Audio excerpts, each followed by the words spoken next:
We are back for another episode of Sound of Hockey's Kraken Takeaways, and the Colorado Avalanche are on the brink after a big win for the Seattle Kraken last night, Wednesday, in Game 5 in Colorado. We're going to talk about all of it, the highlights, etc. But first and foremost, John, I got to do it to you again.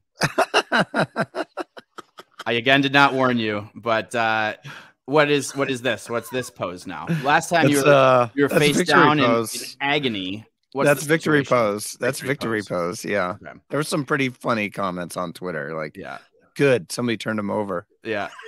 Yeah, that was pretty good stuff. Man, what a night that was. I want to talk us through the emotions and everything, but I think this pretty much says it all. I mean, we got down to those last couple minutes, and man, I don't think there was a heart rate in Kraken land under, I don't know what a normal beats per minute is, but I feel like 100, if you hit triple digits, that's pretty high, right?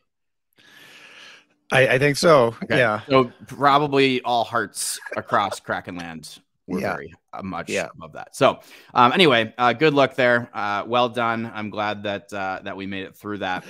Our first topic for today, the legend of Tye Kartye has been born. It is rising quickly. This kid that effectively came out of nowhere, right? He was signed as an undrafted free agent after he attended inaugural training camp with the Kraken. So last season, just as an invitee, again, not drafted out of the OHLs. Sioux Greyhounds is where he played his junior hockey. He went back, just played well as a 20-year-old. The Kraken said they were going to sort of keep an eye on him. And then sure enough, they signed him. They send him off to Coachella Valley. He has an awesome season, especially in the second half, catches fire, earns AHL Rookie of the Year award, which is, I think that's just crazy for a kid like that just comes in with no expectations on him. Gets the call up somewhat surprisingly, I thought, even though he had been called up earlier in the series briefly. But what was surprising is they put him right onto a line with Matty Beniers and Jordan Eberle, and he looked so good. John, what were your thoughts on him?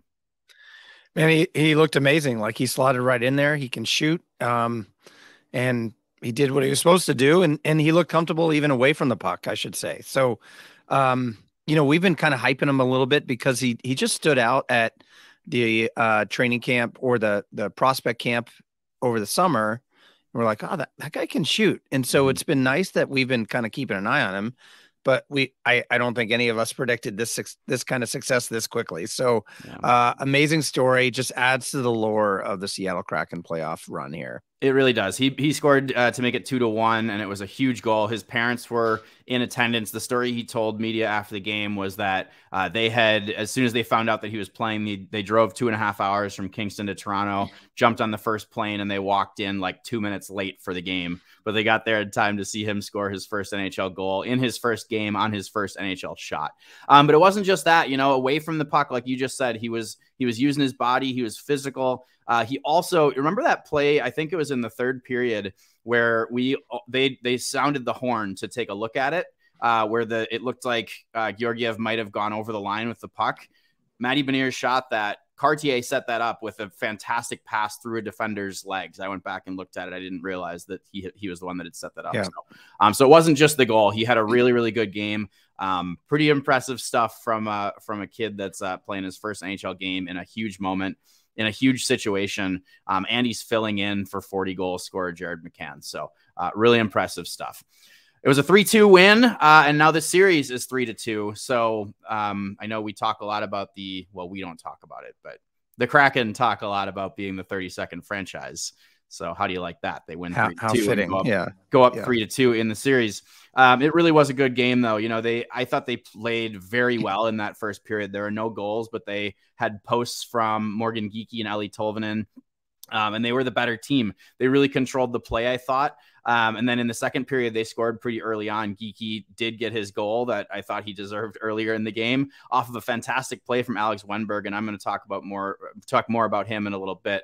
But he dug it out of the corner, passed it out to Schwartz. Schwartz passed it to Geekie. The Kartye goal, we haven't really talked about how it played out, but it started with Nathan McKinnon getting quote unquote tripped. I mean, he did get tripped by Will Borgen, but it was a just incidental thing. Their skates kind of touched. The refs didn't call anything. That was in the offensive zone for Colorado. McKinnon stayed there to shout at the refs and bang his stick on the glass, and that took him out of the play. So then the Kraken had numbers coming back the other way. Jordan Eberle circles all the way around the net and makes a perfect pass to Kartye. Kartye with a great goal to make it 2-1. McKinnon ties it up off of a kind of a weird play where Philip Grubauer tried to rim the puck around, but didn't get enough of it and didn't get it past Rantanen. Kind of a fluky thing. But then they went back up again to make it. So wait, that made it. Oh, I had it in bad order, but that's okay. You know where I'm going. He then Kartye scored to make it 2-1. Right. And then the winning goal ended up being Yanni Gourde off of a tip from Carson Soucy. And by the way, that goal was also sick. I know we've talked largely about Kartye, and I wrote about Kartye, but Gourde's goal was amazing too. I don't know how he got his stick on that. He's totally tied up, and he actually only had one hand on his stick. He didn't even have both hands on his stick. Well, and we've seen Gourde after practice. I mean, it goes back to training camp. Mm-hmm. He at the end of practice, he takes probably 50 different tip shots or something as he's working at after practice is done, right? As they're kind of screwing around, working on whatever they want. And so, I mean, just think about all the times he's taken extra tips after practice for that moment, right? It all kind of gears up to that moment. And you think about all the time he's put into it for that moment, and he was ready for it. Another thing I'll say is Kraken once again get out, score the first goal, and are playing from ahead for most of the game, right? That's a little different, right? Because they didn't score in the first period like they have been, right? But they were the first on the board. Yeah, great point. Yeah, and that's something that they've led every game in this series. So, and it's a lot better to play from ahead, right, in this league, and a lot more challenging to play from behind, particularly in the third. So, just continues the theme of the playoffs for the Kraken. The Kraken are who we thought they were. They have been playing, they're playing the same way that they played during the regular season. So people shouldn't be surprised. I know people are because they didn't watch them outside of Seattle. But they have 13 unique goal scorers, which is nothing new. That's exactly what they did throughout the regular season. They got scoring from all different areas of their lineup. But I think that's just a great little microcosm of who they are as a team, right? Everybody contributes. And when they're getting contributions from everybody, they're really, really hard to beat. And it's not just about the goal scoring. They're doing everything to win, right? They're blocking shots. I can remember some huge block shots last night from Matty Beniers, Jamie Alexiak, Jaden Schwartz, right? And these are all pretty painful blocks, but they're seem to be happy to do it for their team. And they came at big times. They're killing penalties with these shots. Beniers' block shot came right at the end of a period with seconds ticking down. They're doing everything. Alex Wenberg, right? What about his play on the wall on the penalty kill with a minute left in the second period? He breaks his stick, kicks the puck past Bowen Byram somehow, drags it all the way through the neutral zone, and then kicks it deep into the Colorado zone. I can't do that without skates on. It was with other players, right? Around. That's the crazy thing. Trying to take the puck away from you, and he would not give up the puck. And all he had was his skates, and he managed to get enough on the puck that he kicked it half the length of the ice to kill off the rest. Ridiculous. Wenberg in general, right? And I've been kind of highlighting his play the last kind of month plus this season, and how he is just so good with the puck, right? And that includes without a stick, apparently. But we talked about that clearing on the penalty kill, but going back to that goal that he kind of generated, the first Kraken goals, another thing where everybody was changing behind him, and he was able to pursue the puck, kill some time in possessing it, and then finding Geekie or finding Schwartz, and then Geekie, and then the rest is history. But watch his play with the puck, right?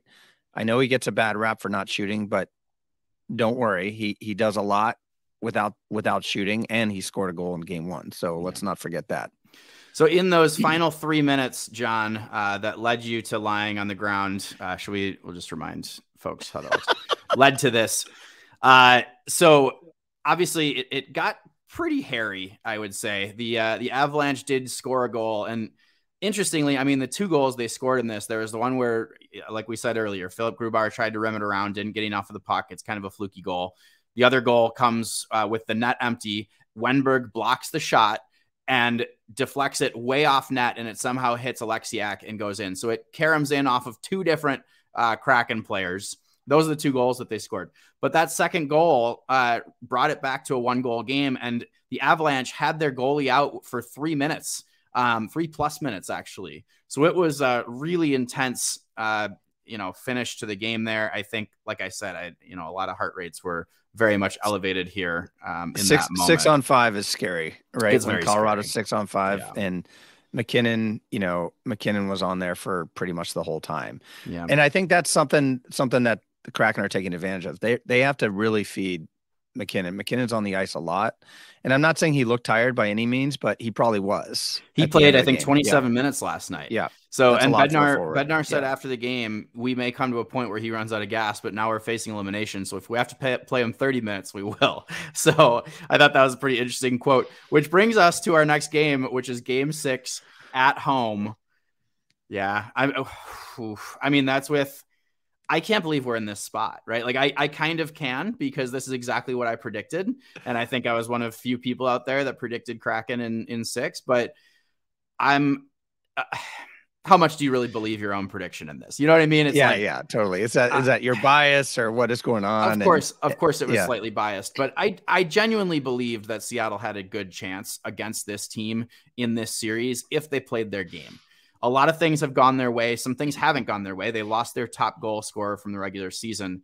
But I mean, they're playing outstanding hockey here. They're playing their game to the best of their abilities. And if they keep doing that, I mean, they got to have a good chance to win this thing at home. And how wild would that be if they pull that off? They've been the better franchise or better team in this series. Better franchise. I like that. Better franchise. Sure.